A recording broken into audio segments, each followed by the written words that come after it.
Мээримдүү, ырайымдуу, боорукер болгон Аллах Тааланын ысмы менен баштайбыз. Марал радиосунун берекелүү Рамазан программасы кайрадан сиздердин назарыңыздарда. Бүгүн дагы бир сыйлуу коногубузду чакырганбыз. Албетте азыркы мезгилдеги биздин көпчүлүк элибизге пайдалуу болуп аткан жана керектүү болуп аткан, кызыктуу болуп аткан маек болот деген үмүттө.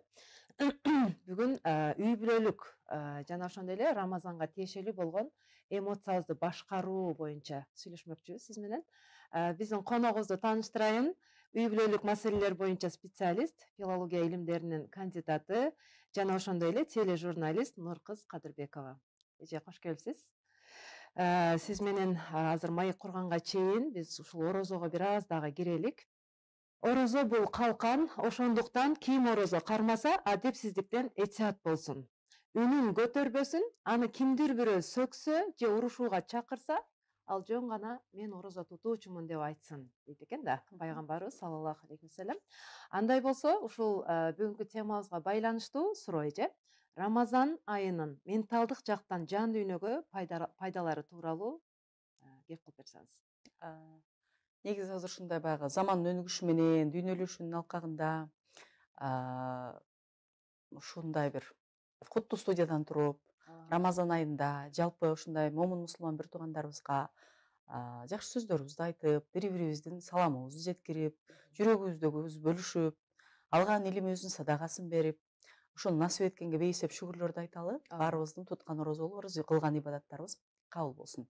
Ал эми орозонун бул менталдык жактан пайдалуулугу боюнча айтсак, бул деги эле баягы психологиялык жактан орозонун ден соолукка канчалык пайдалуу экендигин бул жолду айтууга болот эле да. Орозо бул азыр эле сиз айтып өткөндөй, бул өзүбүздү ар тараптан тыюу. Ар тараптан тыюу бул ошол эле мезгилде эмоциябызды да тыюу болот да. Анан биз кээде мен ачууланышым керек эле, орозомун да бирок баланча менен орозо бүтсүн анан урушам дейбиз да. Бул баарыдан мурда биздин жүздөгөн нерв клеткаларыбызды сактайт. Себеби урушуп атканда өзүбүз билбей, ага монтип айтсам болмок экен деп эмоция, терс эмоция чыкканда адам аркы адамды капа кылып атканча өзүнүн дагы жүрөгүнүн клеткаларын өлтүрөт. Себеби ошонун жамандыктарын эстейт жана тилге чыгат. Тилге чыкканда эки эсе жүрөгүңө так калтырат. Бул биринчи пайдасы. Андан кийинкиси нерсе, негизи биз эле психологиялыктан адам жабыркаган туура эмес тамактанганда, жанагы бат бышуучу тамактарды жегенде, газдалган сууларды ичкенде да зыяндуу болот эмеспи? Ошолорду ичкенге убактыбыз болбой калат. Анан пайдалуу бүгүн кечке жүрсөм, ичим оорубасын, курсагым тогураак болсун, анан ары барып эле жей калам деген нерсе болбойт дагы. Капиталдуу түрдө даяр, бышырылган, ниет кылынган ошондой тамактарды жасайбыз. Эгерде үйүбүздө тамактанбаган болуп, бирөөнүкүнө барсак деле, ал ошо орозо бышыруучу, кармоочу кишинин ден соолугуна жана бир күн кечки ачка жүрүүсүнө ыңгайланышкан тамактарды даярдоого аракет кылат. Бул кайсы бир деңгээлде биздин ден соолугубузду, биологиялык ден соолугубузду эс алдырат. Биологиялык ден соолук кечке эле тамакты иштеп, жеп эле ошо менен алектенбей калганда, бошоп калганда эс алууга, мындай маашырланууга, сүйүүгө убактысы болот. Бул дагы бир пайдасы. Дагы бир пайдасы кадимкидей тооболорду кылабыз. Тооболорду кылуу кечирүүгө алып келет. Кечирүүлөр жана тооболор биздин ушунчалык өмүрүбүздү узартуучу, Аллах берген өмүрүбүздү узартуучу бир себептер болуп эсептелинет. Себеби бирөөнү кечирип жиберип, жакын тууганыбыз менен же жакын көргөн курбубуз менен, досторубуз менен, коллегабыз менен катташпай, жакшы айтышпай калгандан кийин кечиришип, болду эми биз өттү дегенден кийинки бир баскандарың, турганың баары жеңил болот да. Ошол пайдасы дагы ушул. Андан кийинкиси орозонун астында мен эми ушу баланчаны кечирип жиберейин дейбиз, мамилелерди жакшыртат. Анан көбүрөөк ибадат менен алек болуп, орозо кармалган үйлөрдө баягы түнкү намаздар болот, ибадат намаздар болот, тарабих намаздар болот. Ошонун эсебинен адамдар урушканга убактысы болбой калат.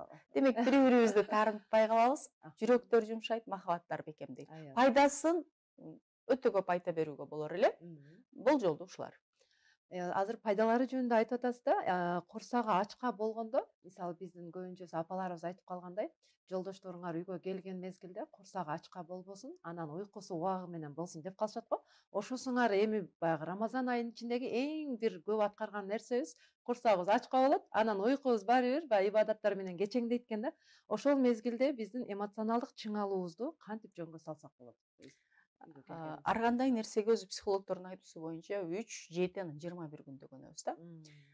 Эгерде ошонча жыл кармаган жана жүрөгүнөн мээсине программа берип мен орозо кармайм, бул менин каалым деп аргасыздан эмес, диетага отуруп эмес, өзүң нафсың менен кеңешип, ыйманың менен кылган ишти 3 күндө адатка киргизүүгө болот. Ооба, 3 күндүн аралыгында биздин койчо жатып уйча уктап жүргөн уйкуларыбыз жабыркайт. Анан каалаганда көрө кал дейм, жакшы экенди, аны муну жегендерибиз жабыркайт. Анан ошол мезгилде ошол комфорт жоголо баштаганда адам ачууланган, гыжырданган абалда болушу мүмкүн. Бирок мен бир нерсени билем, орозо кармагандардын 90% кой. Мен 1 жыл бою күнөө кылып койдум окшойт, ушуну тобомо келтирейин деген үчүн кармаганга аракет кылат. 10%-ында бул нерсе болот. Ал бирөөгө чыгаруу менен ичинде өзүнүн жүрөгүнө күч келтирүү менен деп кармап калуу менен болот да. Бирок 3 күндөн кийин бул адатка кирип калган оңой эле болот. Биринчиден, мисалы зыяндары ушундай болушу мүмкүн, биздин уйкубуз начарлап, эмоциябызды көзөмөлдөй албай. Бирок адамдын эмоциясы бул баягы сезими боло турган болсо, сезимден бийигирээк бизде акыл, анан ыйман деген нерсе бар. Ал экөө биринчи орунга чыкканда сезимди жетелеп кете алат да. Бизде эле мисалы бирөөгө ачуубуз келбей койсо, ушундай бир мээрим берген Аллах Таалахтын мээрими менен балдарыбыз түнү менен ыйлап чыкса, сенин ордуңа мен орусам экен дейбиз да. Эгерде ошондой мээрим бербесе, ошол сезимди акылыбыз менен жүрөгүбүз, ыйманыбыз башкарбаса, энелердин 90% баласы 3 күн ыйлагандан кийин бутунан кармап жерге бир чапмак да. Ошондой хидая менен ыйманды берген Аллах бизге сөзсүз сабырды берет. Ал үчүн бизге каалоо керек, ниет керек, жана чыдам керек. Анан бир нерсе. Эгерде сен чыдай албай калаткан болсоң, адам өзүнө суроо бериш керек. Мен азыр эмоциямды, ал орозодо болбосо деле, чыгарсам эмне болот? Чыгарбасам эмне болот? Бирок чыгарып ийдиңиз, ачууңуз келди, андан кийин деле кайтууга мүмкүнчүлүк бар. Себеби биз жаңылгыч пендебиз, бул дүйнө бизге сыноого, оңолууга жана ошол өзүбүздүн ибадаттарыбыз менен жакшы жагыбызды көрсөтүү жана сооп топтоого берилген деп айтылат. Анан бул дүйнө өтө кыска экендигин билгенде биз бири-бирибизге таарынууга, кыжаалат болууга, капа кылууга, убакытты кетирүү бул натура экендигин сезүүгө болот. Ошон үчүн мисалы мен деле табиятыман кечирген аябай кыйын мага. Андай боло турган болсо, тарынбай коюуну үйрөнүп алдым да. Ансыңардай сиз дагы ачууңуз аябай чукул боло турган болсо, анда ачууңузду келтирбей койгонго үйрөнүүгө милдеттүүсүз. Мисалы орозо көпчүлүк адамды азыр сылык кылып коюп атат, Биз орозого киргенден кийин ичип аткандар ичпей калып, чегип аткандар чекпей калып, урушуп жүргөндөр сиз айткандай балким өздөрүн башкарып, эми ошол эле нерсени Рамазандан сырткарыда кийин дагы ошол нерсени кармап калса болобу? Мисалы ар бир инсанда мен деген нерсе бар го. Ошол мен деген нерсесин бир аз балким тарбияласа болобу, күрөшсө болобу деген нерсе. Бул дагы мээримдүү, ырайымдуу, чексиз кудуреттүү, бүтүн ааламдын ээси Алла Таалабыздын бизге кое берген бир мүмкүнчүлүгү да. Момундай жашагонго ушунчалык адилеттүүлүгүнөн улам биз каалагандай жашоого мүмкүнчүлүк берип атат да. Бирок момундай жашоонун жаман экендигин жана сабыр, каниет, илим, ибадат менен жашоо жакшы экендигин сезиш үчүн бизге 1 ай парз кылынып атат да. Ошол парздан кийин көпчүлүк ошол адатка кире баштайт. Айтып атпайбызбы? 21 күн психологдордун адаты боюнча биз 30 күн, 29-30 күн кармайбыз. Демек адатка киргизүүгө мүмкүнчүлүк бар. Эгерде акыл эси, ыйманы толук адам 30 күндүн аралыгында кайталап ошону эмоциясын көзөмөлдөгөндү, тилин тыюуну, ниетин тыюуну, көзүн тыюуну, курсагын тыюуну, колун тыюуну, ачуусун тыюуну үйрөнгөндөн кийин ошонун рахатын сезгенде адат кылып киргизип алгандар аябай көп. Кудайдын кулагы кубансын, мен биринчи орозомду чоң энемдин жана чоң атамдын таасири менен 12 жашымда кармагам. Быйыл 45-ке чыгып атам. 33 жылда орозо кайра өзүнүн датасына келет. Мен биринчи кармаганда март айында эле. Ошол ар бир орозодогу ибадаттардын жана ошол кылган амалдардын эсебинен бир жакшы нерсе пайда болуп атканын, бир сооптордун эсебинен, бир бата болгондун эсебинен ишим оң келгенин жана ошондой эле бир көптөн бери кечире албай адамдар жүргөн болсоң ошого кечирүүгө мүмкүнчүлүк болгон жана эки адам урушуп атса жараштырууга себепкер болгонун байкаганда ушул орозо насип кылган Кудай Таалага бейэсеп шүгүрлөрдү айтам. Ушул нерселерди күнүмдүк турмушта деле кылсак болот, пайдасын көрсөк болот. Ал үчүн бирөөлөр ойлойт да, мен табиятыман ушундаймын. Мен баш ийгим келбейт. Мен жасалма болгум келбейт. Мен кыйкырдымбы, мен сүйлөйм деп айтат да. Мен ачык эле жүзүнө айтып коем. Мен ушундай деп айтып коем депчи. Бизге канча өмүр берилсе, биз күндө андан акылдуураак жана билимдүүрөөк болуш үчүн берилген өмүр экендигин баарыбыз билебиз. Кечегиден бүгүн сабырдуу. Мисалы жаш бирөө айтса, жаш дейт, эртең токтолот дейт. Аны кечирип кой дейт. Жаш келин менен кайненайчысы айтат, кайненайчысы кадырлуу болуп, келинди алдап койсо болмок экен, жол көрсөтүп койсо болмок экен дейт. Кичинекей бала менен чоңураак баланы урушса, болгой кичинекей сен эмне муну менен жакалашып атасың дейт. Демек, анда биз мен ушундаймын дебестен өзгөрүүгө милдеттүүбүз. Мисалы, 3 жашыбызда чалкабыздан кетип эле жата калчубуз. Ич кийими жок эле эшикке жүгүрүп чыга берчүбүз. Мурдубузду чукуган нормалдуу болчун, колубузду салып момунтип тамак жеген нормалдуу болчун. Бүгүн ал бизге нормалдуу эмес. Эмнеден? Корккондон же чыккынчылыктан же эки жүздүүлүктөн эмес, биз кечегиден бүгүн өнүктүк. Анын башкалардын кыжырын келтирип, коомдо адепсиздик көрсөтүп, өзүбүз тууралуу жакшы пикир туудурбай тургандыгы жана Кудай Таалага жакпаган адаттар, амалдар экенин билебиз биз. Ошол сыяктуу мен ойлойм, ар бир адам менди бул жакка жыйыштырып, жана биз дегенге, жана билинип билинбей адамдарга пайдалуу болууга жашоосун буруу алсыздык эмес, момундук эмес, бечаралык эмес, баш ийип калуу эмес, күчтүүлүк болот эле. Аябай сонун сөздөр, чындап биздин баягы ушул учурдагы дагы да энелердин же болбосо аталардын үйдөгү, үй бүлөбүздөгү чөйрөдө Рамазан айында гана топтолуп эртең мененки тамактануубуз, анан кечинде тамактануубузда көрүшүп атпайбызбы? Андан башка мезгилде, мисалы Рамазандан сырткары ошондой тамактануу убактыларыбыз аз эле болуп атат да. Эми ушул нерсенин аркасында биз Рамазандан сырткары да ушул нерсени улантып үйрөтө алабызбы? Чогуу тамактануу, чогуу сүйлөшүп отуруу, чогуу биз менен бири-бирибиз менен бирге болуу деген нерсегечи. Бүгүн дүйнөлөшүүнүн секунд сайын илим технологиянын өнүккөн заманында жашап аткандыктан балдарыбыз Z, Y муундагы балдар деп калдык да. Ошондон улам мен отурбайм, мен кичинекей болбойм. Мурун биз 18 жашка чейин эле атам акча берет, анан окунуп бүткөндөн 21 жашка чейин эле апам акча берет, анан мен үй жыйнайм, анан тамак бышырам. Жок, мен азыр иштейм дейт да балдарчы. Шашылып жашаганга үйрөнүп алдык. Бирок шашылып жашасаң деле, шашылып жашабасаң деле өмүрдүн маңыздуулугу бул өмүрдө жакындар менен болгон рахат. Ошолордун ыраазычылыгы, ошолор менен болгон кайрым махабат, жараткан ыраазычылыгын табуу жана татыктуу жашап өтүү экендигин билгенде, анда ар кандай жашоодон көрө бул үй бүлө менен баарлашуу, алар менен болгон сүйлөө анча-мынча колуңан чөнтөгүңөн сууруп чыгып берген садагадан маанилүү экендигин түшүнмөкпүз. Кээ бирлерибиз балким шашылып намаздарды окуйбуз, бирок үй бүлөбүздө апабызды, агабызды, ооруп аткан тууганыбызды сураганга убакыт арнабайбыз. Себеби биздин ишибиз бар, биз бекер отурган жокпуз. Бирок ошол иштен азыраак каражат тапсак дагы маанилүү экендигин түшүнүүгө мүмкүнчүлүк болот эле. Анан бир нерсе, Капыр Мадаминов деген агайыбыздын Дасторкон чекесиндеги университет деген бар. Жөнөкөйгө караганда чай үстүндө баарлашуу, чай астында айтылган сөздөр таасирдүү, эсте каларлык жана мээрим мухабатты жакындатат. Ошон үчүн кичине бир пияла чай үстүндө сүйлөшөлү дедик эле деген адат бар бизде. Ошон үчүн бул нерсени адат кылуу болот. Орозо учурундагы ооз жапкан жана ооз ачкан учурдагы чогуу чай ичкендин бир артыкчылыгы, бир ниет. Бүгүн кеч көзүм жамандыктан тыяйын. Баарыбыз бир аракет.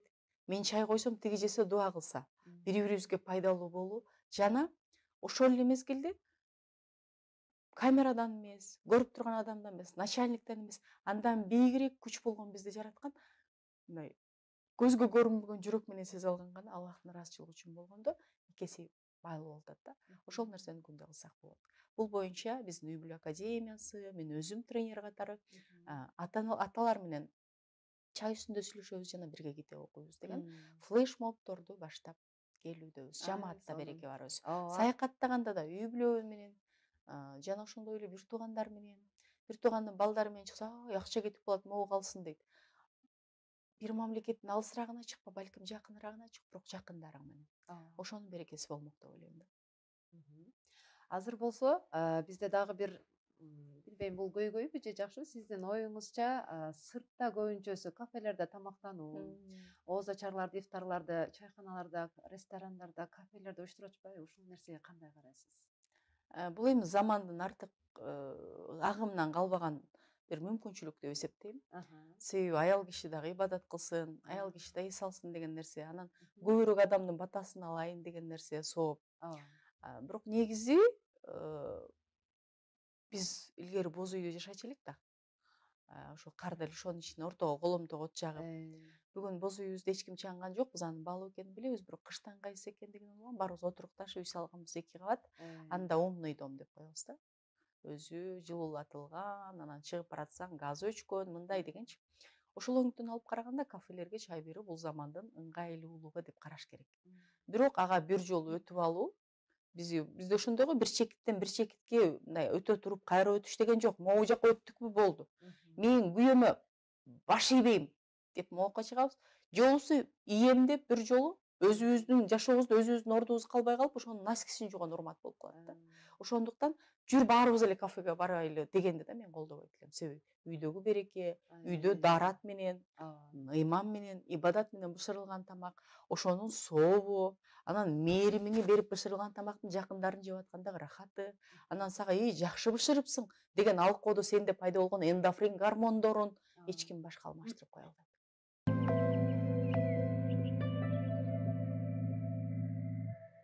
Өсөт гүлдөр багбаны багып жатып, өтөт күндөр алчысун алып жатып, өчү бардай убакыт шашып турат өмүрүмдүн жаштыгын алыстатып. Жолдо барам, түбү жок жолдо барам, жалын кечип жашоодон өрнөк алам, бүтчү күндү унутуп койгон менен, баскан сайын жакындап көргө кадам. Адам деген көпүрө турмушуна, адам деген жөлөк да курбусуна, күч бар кезде биригип бир муштумга курсак экен көпүрө кыргызыма.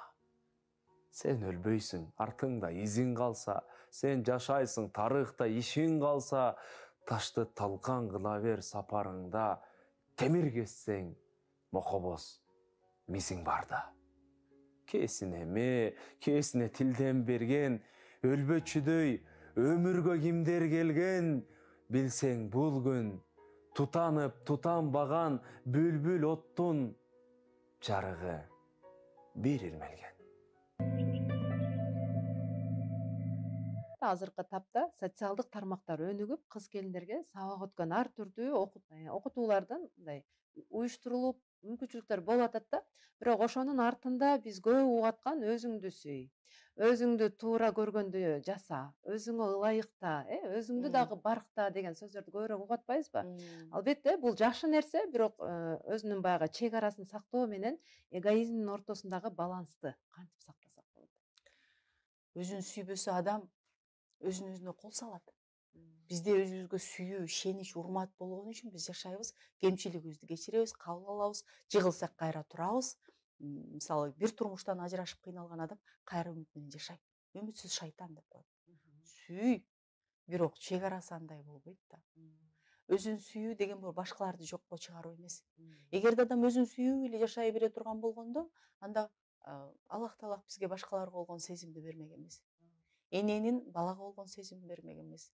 Эркектин аялга болгон мухаббаты бермек эмес. Бир туугансыз жашай албасын бермек эмес. Өзүбүз менен эле жашай бербей белек. Ошон үчүн адам биосоциалдык дейт. Коом менен болгон адам дейт да. Адам болор кишинин адам менен иши бар дейт. Өзүң менен эле жашай берсең болбойт биринчиси. Экинчиси, өзүн сүйүү бул текеберлик эмес. Текеберлик динде аябай күнөө катары берилет. Текеберлик деген эмне? Мен деген укмушмун, бул ким болуп калыптыр. Же болбосо кечээ эле момунтип жүдөп жүргөн, анда менин көйнөгүм ак эле деген текеберлик. Адам өнүгүүгө жакшырууга акысы бар. Эгоизм эмне? Ай тийсе мага тийсин, күн тийсе мага тийсин, мага эле болсун. Мен жеткен ийгиликке бул жетпей калсын.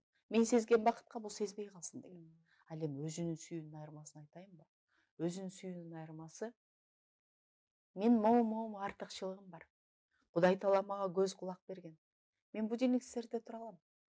бирок ошол мүмкүнчүлүгүм менен Кудай таала мага пайда билинип жана билинбей апама, бир туугандарыма, балким балама, жолдошума, досума, бир коллективиме, коомго пайдалуу болуу мүмкүнчүлүгүн берген. Мен азыр ушундай жакшы ийгиликтерди жаратып атам. Менин бул дүйнөлүк илимим мондай врач болуп атам. Бирок эгерде ошондо дагы бир ай курста кыйналып, акча үнөмдөп окуп келсем, мындан да жакшы врач болмокмун. Менде чыдамкайлык бар, сабырдуулук бар, илимдүүлүк бар, бирок тил билбей атам. Ошол илим менен мен тил үйрөнсөм, мындан да жакшыраак болот. Себеби мен ошол колуман келет деп өзүн өнүктүрүү менен коомдо ордун табуу бул өзүн сүйүү. Ошонун чек арасын билбей калып эле сен көлдүн чекесинде турасың, анан сага Брэд Питт татыктуу, анан колуңа келип гүл берет деп бүгүнкү күндө үй бүлөлөрдүн ыдыралышына мүмкүнчүлүк берип атат. Өзү менен өзү жашай берген бул коркунучтуу. Ал Маугли, ал Тарзан. Ошон үчүн алар Тарзанды көрдүңбү? Маугли болуп каласың, анан Робинзон Крузо болуп каласың. Робинзон адамга адам керек экендигин билген үчүн пятница менен жашап атат. Жөн эле жашай бербей беле? Андай боло турган болсоң, бул жашоодо кээде апабыздын жыргалчылыгы үчүн өзүбүздөн баш тартууга, бизди сүйүп бүтүндөй нерсени арнаган жигит үчүн дагы бир нерсеге баш ийүүгө, биздин келечегибиз үчүн Аллах Таала сүйүп берген пенде үчүн бүгүнкү уйкубуздан танууга берилген жашоону ошондой жашашыбыз керек. Азыр ушундай окутууларга кыргыз коомчулугу суусабатабы? Суусап турабы? Эмне деп ойлойсуз? Суусабаттык элек. Бүгүн тоюп калдык. Тоюп калдык, чындыгында. Кылгырып калдык. Кайсынысы экенин билбей калдык. Ушундай окуу көп, бириси ай дейт, бириси буй дейт. Ай болушту же буй болушту билбей калдык. Ак же көк болушту билбей калдык.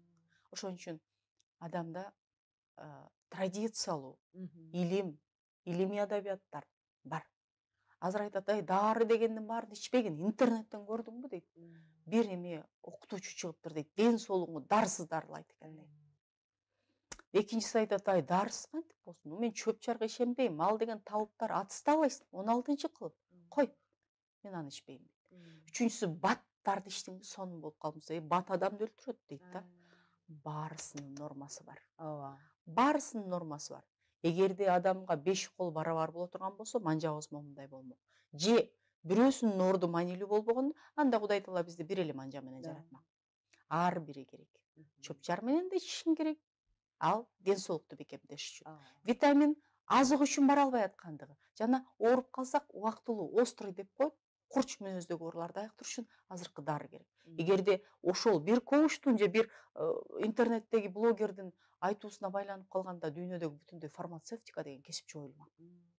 Азыр бир ушундай нерселер болуп калды, билимсиздиктин айынан. Сен дейт, моунун, фирманын дейт, тиш пастасын ал дагы жараңа сүрт, бетиңди айыктыр, гүлүңдү сугар, тишиңди жуу, температура болсоң жеп кой дейт. Эгерде ошол зубный паста өзү эле функциясы тишти агартыш, тазалатыш, ошол функциясын эле такшы аткарганда, анда стоматолог деген кесип жок болмок. Адам илим аркылуу, билим аркылуу чек арасын жана мындай традициялуу билим аркылуу ажыратууну үйрөнүш керек. Бирөөнүкүн ук, көпкө кеңеш, өзүң чечим чыгар деген ошондой. Аллах Таала бизге жоопкерчилик алуу, чечим чыгаруу жана өзүбүз үчүн болуу жоопкерчилигин берген ошол үчүн. Тиги дүйнөгө барганда өзүң гана жооп бересиң. Апаң келбейт, атаң келбейт деген нерсе бул дүйнөдө да жоопкерчилик алууга үйрөтүүчү сонун неамат. Биздин коомдо ушул кайнене менен балким келин маселесиби, ата эне менен бала маселесиби, же жумушчу менен анын колунда иштеп аткандар маселеси болсун, бири бири менен диалог аз да эмеспи? Мисалы, диалог болбогон үчүн бирин бири балким түшүнбөй жатышат да. Эми ушул диалог менен чечиш үчүн эмнелерди жасашыбыз керек деген суроо. Киши болор кишинин киши менен иши бар. Жылкы кишнешкенче, адам сурашканча деген сөз. Сүйлөшүү, баарлашуу, диалог маанилүү экендигин билдирет. Адам сүйлөшкөн сайын жаңы маалымат алат, жаңы эмоция алат. Бирөө менен сүйлөшкөндөн эргийсиң, бирөө менен сүйлөшкөндөн балкыйсың, бирөө менен сүйлөшүп мындай жүрөгү ооруткан оор аласың. Ушундай адам болуп калдым, сен ушинтип карып калдыңбы дейт. Бул да керек бизге. Таануу өнүгүү да баарлашуу. Бирок баарлашуу бүгүн могу смартфондун деңгээлинде болуп калгандыгы үчүн, смайликтер, быйтыкчалар көп нерсени аткарып калгандыгы үчүн, окей деген сөздөр нерсенин оа деген сөздөр жазылып калгандыгы үчүн бүгүн биз кездешүүгө шашылбай калдык. Сени интернеттен көрүп күндө көргөндөй эле жашап атабыз дейт мени көчөдөн апаларчы. Бирок көздө мээрим бар, тизеге тизе тийишкендеги рахат бөлөк да. Андан кийинки нерсе баарлашпай койгондугу үчүн, ушуга кирип кеткендиги үчүн бүгүн 3 жашка чейинки балдардын арасынан 25% тили чыкпайт. Илгери эмне кылган үйдө отурган? Башка иш жок. Чай ичесиңби, отурасыңбы, жатасыңбы, уктайсыңбы? Эчтеке жок, бала менен сүйлөшөт. Мурдуң сонун болуп калыптыр, азыр уктатабыз, азыр жаткырабыз, ал дей деген үчүн бала тез сүйлөп. Анан балдар бүгүн болбой калды, ойноп калды, айнып калды эмес. Болгон эле биз энелер бала менен баарлашпай калган үчүн коомдо норма болуп сүйлөшүү 3 жашка чейин көтөрүлүп кетти. Мурун 1 жашта чыкчу. Мына бүгүнкү зыян. 3 жылдан кийин, 4 жылдан кийин логопед деген кесип ушундай баалуу болот. Балдардын невропатологу деген ушундай бир баалуу болот. Анан көз врач деген. Көзүбүздү телефон, тилибизди телефон, нервибизди телефон жеген заманда жашап атабыз. Бул жаман нерсе эмес. Бул жакшы, муну менен каражат тапса болот. Жашоону жеңилдетсе болот. Бүгүн ушул жерден туруп алып түндүктөн бардык справкаларды алып атабыз. Бирок анын жаман жагын колдонбой коюш керек да. Мисалы, спирт, арак ичсең адамды мас кылат. Бирок аны эң сонун чөптөрдүн маңызын сыгып алып, бардык ооруларды дарылоочу дарыны даярдоодо колдонуп атпайбы? Денеңе инфекция кирип келбеш үчүн укол дарылаганда колдонуп атат. Ошентип колдон. Бирок аны ичип киринип ал деген сөз эмес да.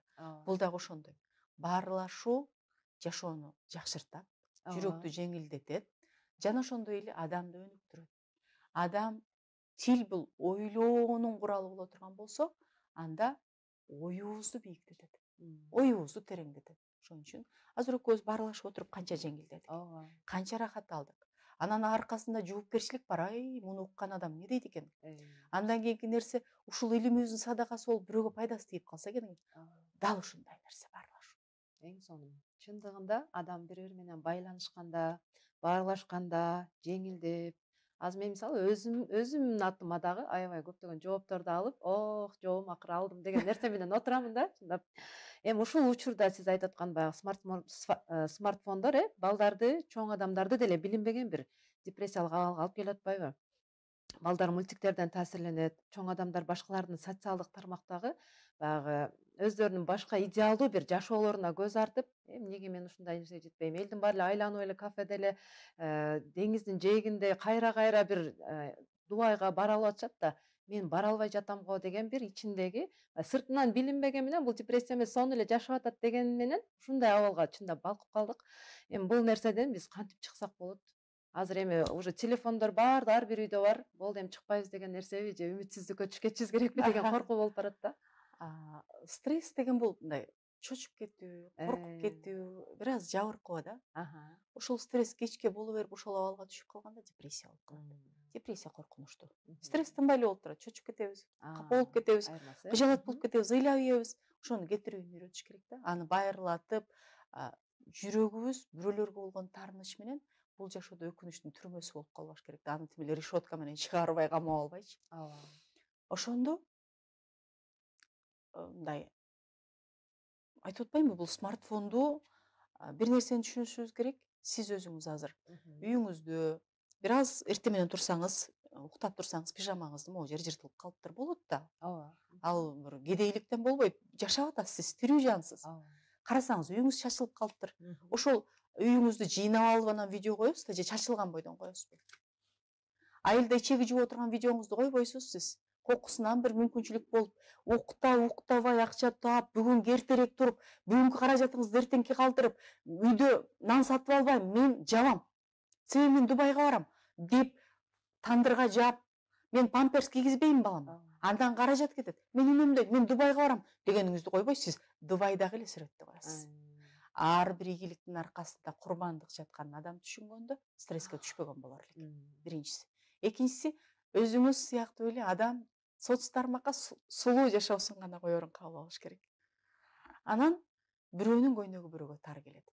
Мен азыр карап, кызыл өң быйыл тренд болуп атты деп эле алып сиздин үстүңүздө көйнөктү кийсем мага батпай, же чоң келип калышы мүмкүн. Ошол сыяктуу эле ал Дубайга барып атышы мүмкүн, ошол жерде эс алып атышы мүмкүн, бирок сиз отуруп рахаттанып кечкурун келип уктап калсаңыз, байбичем жаап калыптыр деген жолдошуңуздун мээрими анда жок болушу мүмкүн. Сиз оңдо төрөп үйдө жүдөп отурасыз, бирок анда бир эле бала болушу мүмкүн. Сиздин жүрөгүңүздө ушундай түшүнүп, аяп, кызым кантиң деген айылда жашайсыз, апаңыз, кайненеңиз болушу мүмкүн. Анда ошол нерсе жок болушу мүмкүн. Аябай ийгиликтүү инсан ата энеси эрте өтүп кетиши мүмкүн. Ошон үчүн бирөөбүздө бир нерсе көп, бирок могу нерсе аз. Ар ким өзүбүздүкүн шүгүрүбүз менен точкабызды, табиятыбызды таанып кабыл алганда гана бакыт болот демейинче, стресстин түбүндө киринип, чабагатып, кыйналып жүрө беребиз. Биздин стресске түшүп кеткенибиз кимге зыян айтайынбы? Бизге гана. Башка эч кимге эмес. Кой дейт, ар жалгыздык башында, кой балам дейт, апаңыздын да өзүнүн тууганы жашоосу, үйү бар. Жадайт, жөн койчу дейт. Күйөөңүз дагы стресс эмес болгон бирөөнү издей баштайт. Энелер, эне стресс болсо бала 1-2 карайт, 3 карайт, 4 карайт, 4-үнсү көчөдөн увлечение издей баштайт. Ошондуктан келиңиздер, барды баалайлы. Сизде бар нерсе башкада жок. Мисалы, баарыбыз суктанган, баа берген, кыргыздын кызынын жүзү деген Жаңыл мырза өлөрүндө бир эле арман айткан. Мен эмне башка кезде төрөлбөдүм. Көрбөгөн эр өлтүрүп эр өлгөнүн. Болбосо баары менде бар эле го. Бир жакшы эне болчу жөрөлгөнүм деп. Баарыбыз жаңыл боло албай, ат мине албай, эл башкара албай, аркабыздан мырзаларды ээрчите албай жүргөндүрбүз. Бирок бизге Кудай таала эне болуу мүмкүнчүлүгү бергенин сезгенде жаңыл болгубуз келбей калат эле. Мына ошон үчүн шүгүр сезүү, баалоо, өзүн сүйүү ушул. Стресстен чыгаручу нерсе. Мен карап, көзгүнү карап туруп, койчу, Нур кыз, сен өзүңү капа кыла бере турган болуп калдың. Бирок сен бактыңы сезбесең, сен өзүңө керексиң десем, ушул сүйүү. Мен өзүмдүн чекеме сыласам, көзүмөн жаш акса, көзүмдүн жашым арчып, мен күчтүү болушум керек. Неге ыйлап атам? Бул бир күндүк сунуу. Мага кол, кулак, көз, бут бир туугандарым бербеди беле? Бүгүнкү кыйналуу менен берилген сунуу эң жеңили. Мындан жаманы болсо кантерле? Мен ушуга шүгүр кылайын, турайын. Мен азыр апама барайын, же тууганыма барайын, же досума барайын. Же болбосо мага Кудай таала сен жүрөк бердиң. Ушунча жылдан бери чогуу жүргөн досуму кечире аласың, кечире албайсың деп мүмкүнчүлүк бердиң. Сен ошол мүмкүнчүлүктү бердиң, мен чечим чыгарам, мен кечире алам. Деш бакыт эмеспи? Урушуп, аны менен ажылдашып, кубалашып жүрсөк, бул стресс. Урушуунун бир нерсесин билиш керек, согушта. Жеңген дагы, жеңилген да трагедия. Мисалы, 45-жылдагы согуш боюнча Жусуп Турсбековдун Каракчынын трагедиясы деген чыгармасы бар. Анда бизди кыйналып, чабылтып, басып алып, баскынчы болуп келген немистин арманы берилет. Демек, алар да ажыргап атпаптыр. Алар да ажыргалчылыгынан кетиптир ошондой. Бул өңүттөн алып караганда, урушпай жана стресс болбой коюп, чабышпай коюуну тандоо кыйын. Бирок стресске түшүп кеткенде чыккандан караганда оңоюраак экенин сезиш керек. Азыр ушундай сонун бир жыйынтыкка келип атам деп ойлоп атам. Мен биздин көрөрмандарыбыз дагы ушундай ойдо деп ойлоймун. Биздин азыр эң чоң кемчилигибиз биз жараткан зат жөнүндө ойлогонго убакыт бөлбөй калыппыз да. Өзүбүз жөнүндө өзүбүзгө өзүбүз караган жокпуз. Только бир гана сырттагы адамдарды, сырттагы көрүнүшкө эле баа берип калган мезгилдебиз. Эл эмне дейт? Эл эмне дейт деген нерсе. Телефонубузга гана баа берип, ошонун ичине кирип эле ушул адамдарды, башка нерселерди көргөндө жашоом өзгөрүп кете тургандай, ошо менен эле өмүрүбүздү, убактыбызды өткөрүп аткан бир заманда экенбиз. Негизи бизге бул дүйнөнү жаратканда өзүңдү мени тааны жана мага ибадат кыл деп жараткан Аллах Тааланы ойлонбой калганыбыз, балким тафаккур кылбай калганыбыздан улам ошончо стресс, ошончо депрессиялар келип атат окшойт. Буюрса, ушул Рамазан айынын урматына Аллах Таалам бардык көрөрмандарыбызды, деги эле Кыргызстандагы ар бир элибизди ушундай бир депрессия дейбизби, стресс дейбизби, биз атап аткан нерселерден чыгарып, чыныгы бул дүйнөгө кандай максат менен жараткан болсо ошондой жашатсын деп тилейбиз. Негизи мага аябай бир эргүү бердиңиз окшойт. Ичимден бир сонун нерселер келип атат. Убагында пайгамбарыбыз дагы бир-эки жакшы сөздөрдү айтып баштаганда, сахабалардын ыйманы күчөп отуруп, анан кандай нерселерди жасап беришти эле го.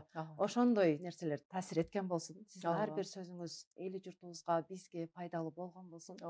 Бизге кадам таштап, атайын убактыңызды бөлүп келип бергениңиз үчүн Нур кыз терең ыраазычылык билдиребиз. Калемиңиз курчуй берсин. Мындайча айтканда, баягы сөздү сүйлөшкө дагы, сөздү таап сүйлөш дагы ар бир инсандын колунан келбеген нерсе. Буюрса, жашооңузда сиз да бактылуу, бир жар, сүйүктүү жар, бактылуу эне иши кылып кандай дуба тилек кылсаңыз дубаңызга жетиңиз, тилегиңизге жетиңиз деген каалоо тилекти айткым келди. Рахмат, ушул Рамазан айында оюңуз бир илимиңиз элге пайдалуу болуп калса экен деп шарт түзүп, ушул куттуу студияңыздарга чакырган Марал ФМге дагы, анын жүзү катары чыккан, элчиси катары чыккан сизге дагы ыраазычылык билдирейли. Анан бизди көрүп отурган ар бир мекендешибиз, замандашыбыз пенденин жүрөгүн Кудай жумшарткан болсун, жеке өзүнүн бактысын тапкан болсун, бири бирибизге кечирүүчүлөр болсун, ошол аркылуу мээрим көбөйсүн, береке көбөйсүн. Биз Кыргызстан качанга чейин сурагандардан эмес, берген колдордон бололу, зекет берүүчүлөрдөн бололу, себеби колубуз бийик болсун. Кыргызстандын жаштары дүйнөнү багындырсын. Чек арабыз бекем. Бизди башкарган, жоопкерчилигибизди алган өкмөт башчыларына дагы ыйман, ысырет, илим, береке берсин. Себеби ошолор кандай болмогу сөзсүз түрдө таасир этет. Жалпы ар бир адамга жана үй бүлөгө пенделик, бакыт жана ырахат каалайм. Айтканыңыз келсин.